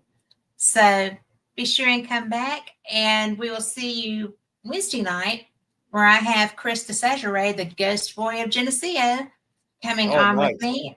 I know, right? I love Chris. So he's got a new film coming out. He's got this little bit more information is evolving out of his experience he's sharing. So come listen to him. He is actually also a good friend and a lot of fun. So you'll have a, and I actually got him to eat sushi for the first time when he came through Birmingham one day. Oh, nice. So he may never forgive me for it. But anyway, we will see you next week, or even Wednesday, same cat time, same cat channel. And, I just appreciate all of you being here. Be blessed. Have a great week and enjoy your life. Good Enjoy night, every everyone. day. Good night.